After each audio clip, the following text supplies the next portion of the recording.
All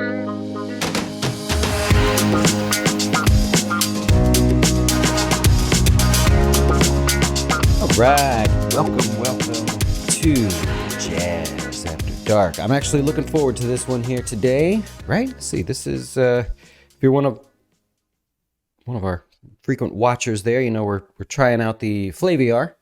It's like a monthly order thing that we do here at the office. And if you want to join, actually, I've been joking about how they let us use like a promo code.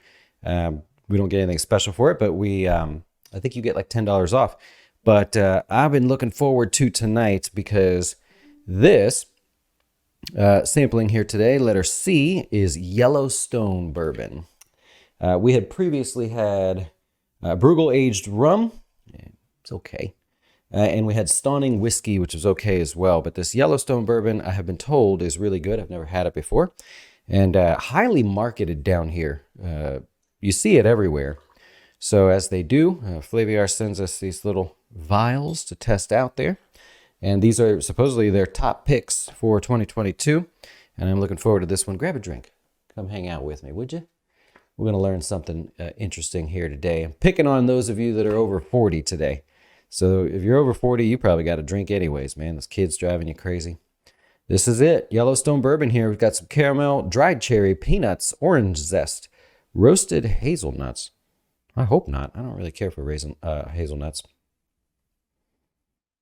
Oh, it's very clean. I'll give it that, man. I don't really smell a lot of the caramel. Oh, but you taste it. Wow, the dried cherry too. Now, I don't know if I'd have picked up on that had I not been told. So if you're a Flaviar person, you get a little card, kind of tells you the flavors you might pick up on. I'm not sure I would have noticed that. I probably would have said fruits or something. I'm not so well versed as these people, but wow. Okay, that's really good. Have you ever had Yellowstone bourbon before? Wow. So it's not very spicy. Yeah, okay, it's a little spicy, but it's very orangey and fruity and of course caramelly. That's a good one. I give that one a solid 90. That's a solid drink right there. What are you drinking tonight? Is it water? It's cool if it's water. You know what I mean? You can drink Kool-Aid for all I care. The whole idea is that we're just sitting here hanging out. It's after dark. It's way after dark here. And, we're just trying to learn something. Right? If you're over 40, I'm talking to you today. By the way, jazzwealth.com/2023. We have a full PDF file that we'll send you, no strings attached and no marketing or gimmicks, with all the numbers for 2023. Your contribution limits, your tax brackets, everything, literally everything.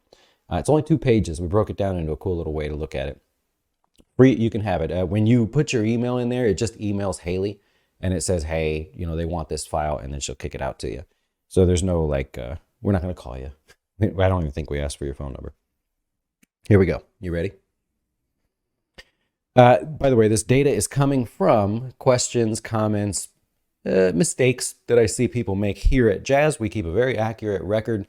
We've built our own reporting dashboard where we can tell what exact clients and age groups and income ranges and all this stuff, what they're doing.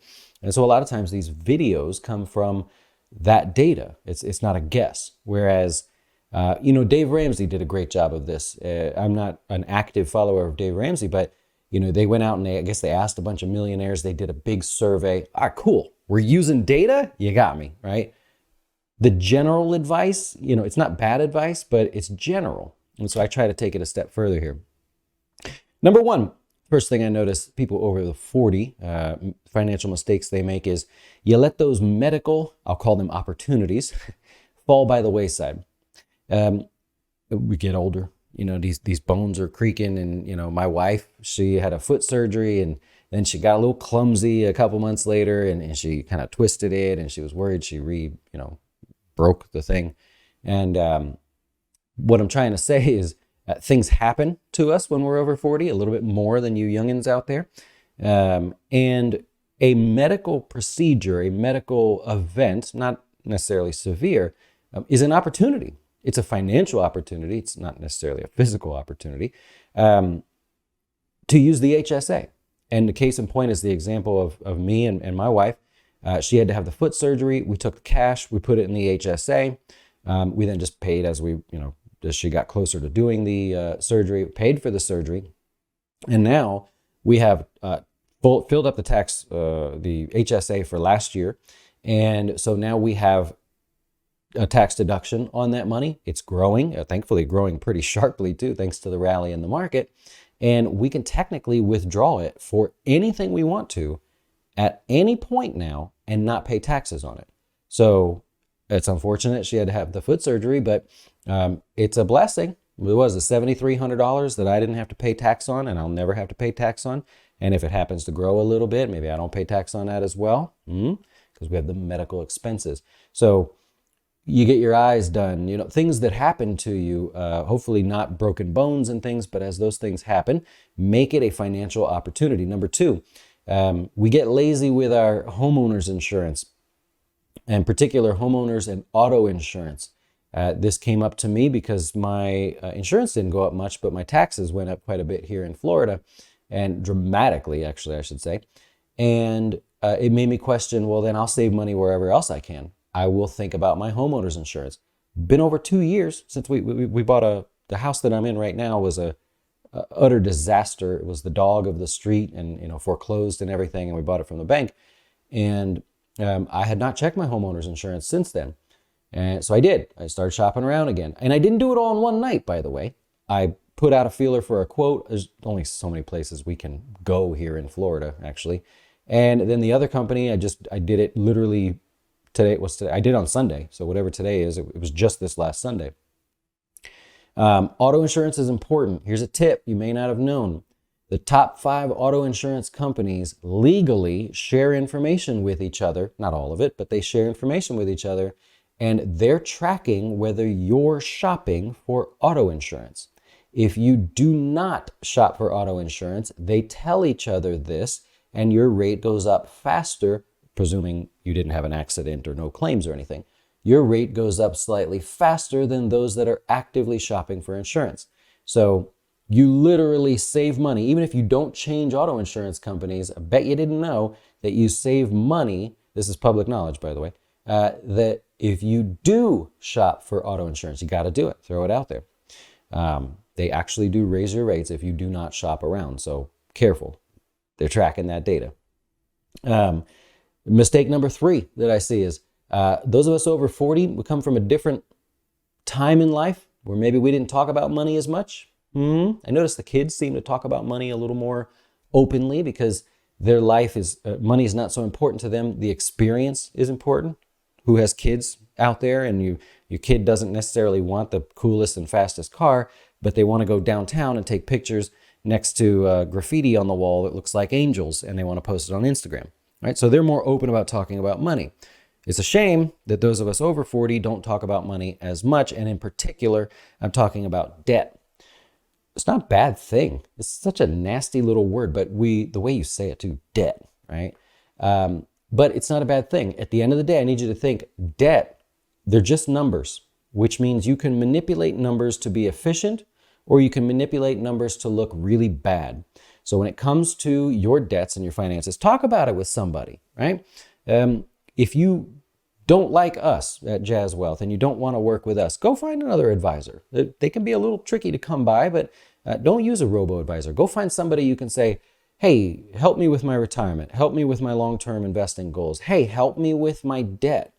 They're like a pastor. They can't tell anybody, right? Or a psychologist too. They got to keep that to themselves, but they're just numbers.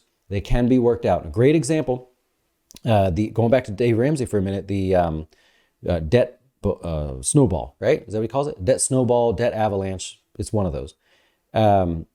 It's not bad advice. It's actually really good advice for the masses, because he doesn't know who you are. He doesn't know specifically the debts you have. There's a lot of times I find that there's a more efficient way for one person to go. And I would never do a video on it. I would never pick on Dave Ramsey or any of the other people out there, because it's great advice generally. All right, so yeah, a little bit of a hiccup there with the video. So I'm going to pick up right where we left off there. Tip number 3 that should have been pointed out there is people don't talk about their debt. And like I was saying, this kind of goes back to a period of time where we were told, right, you don't talk about it, right? Don't say anything, right? Just go about your life. But the fact is that debt is really kind of personal. So you might choose to keep some debt and some debt you don't like, but in the other respect, it's just numbers. So if you want to pay off debt, generally speaking, there's a lot of great advice out there, the Ramsey avalanche and snowball or whatever it's called, but they're just numbers, so we can work them out. Right? If we take the emotion out of it, we can actually try to solve for it. So I would encourage you to talk about your debt. It doesn't make you bad, but it's something that we can work on there.